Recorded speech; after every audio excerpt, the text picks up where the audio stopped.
Greetings, mere mortals, and welcome back to Monster Month. I admit it's a little later than usual because somebody had to go and buy lots of toys and then brag about it.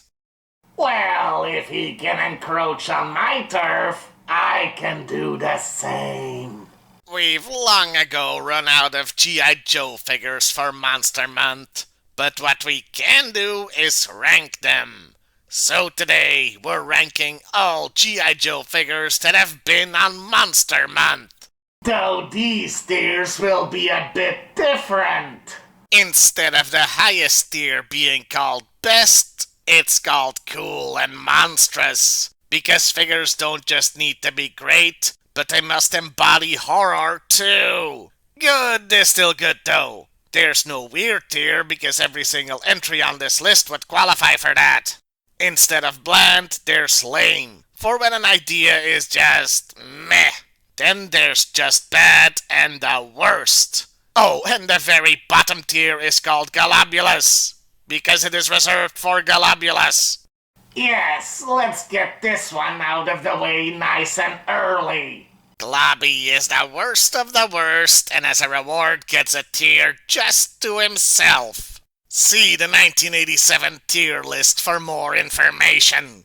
For the rest of the list, we will be going alphabetically, starting with the Bio Viper. It's a nice concept, and the tentacles add a lot. It's a beefy boy, so for being a Cobra monster, he goes into the good tier. Bludgeon, the Comic-Con exclusive, was a great G.I. Joe take on the Transformers character, and by itself, a skeleton samurai is just neat. The figure looks really cool too, so he's the first to go into the cool and monstrous tier. Now there's Carcass. Dear Cthulhu Carcass. Okay, I'll say one nice thing. The visible organs are nice, but the bendy arms just look silly and don't even work properly. And the thing that really ruins this figure is the blazing orange. Yes, of course he goes into the worst tier. Coil Crusher, well, he just looks like a big thug. Not very monstrous, is he? The snake helps a little, but not enough to keep him out of the lame tier. Crockmaster version 2. Now there's an excellent new take on an old character, and it is made quite monstrous indeed. A huge improvement, so he goes into the good tier. Next is the Hydro Viper. This is the first difficult one. He looks scary thanks to some of his accessories and the webbed hand. Though that does mean he can't hold a weapon in it. That kinda keeps him out of the top tier, but he's still high up in the good one. Iguanus, our first manimal. He has a sort of half-robot lizard thing going on. And the simple transformation revealing that beast within is nice. Yes, he looks good. Good enough to go into that tier. The first thing I think of when seeing Lobotomax is Space Giraffe. The exposed brain is nice, but he looks too silly to be taken seriously. He goes into the bad tier. The Monstro Viper is, well, just a werewolf. A huge one, sure, but still just a werewolf. Not very original. The fact that you can put Play-Doh in his stomach doesn't help. He's one for the lame tier. Look, enough has been said about Nemesis Enforcer on this channel. Very recently, in fact. He's about as intimidating as a docile toddler and is an insult to the character design from the movie. He goes into the worst tier. His modern body construction upgrade, however, deserves a place in the good tier. Overkill version 2 looks pretty normal for a cyborg, but there is something about him I just like. In fact, I think he's pretty menacing, so he goes into the good tier. Version 7, however, is just Cobra making a cheap Robocop knockoff, so he goes into the lame tier. Predacon can also be called a knockoff or ripoff, in this case of the Predator. But I like the execution here, and the extra arms do add some uniqueness, so I'll grant him entry into the good tier. Now we come to the deadly and monstrous beauty of Pythona, easily my favorite Cobra La figure. Even though that sounds like I'm damning it with faint praise. So let me instead give it strong praise by putting it in the cool and monstrous tier. Razorclaw looks too normal to even be on this list. He could be any Cobra Viper type, so I'm just gonna dump him in the lame tier.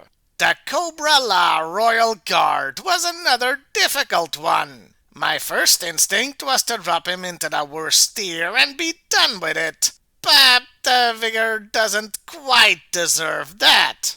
It has the redeeming feature of being the best of the original Cobra La figures. And yes, now I really am damning it with faint praise. Still, it gets him out of the worst tier and into the just bad one.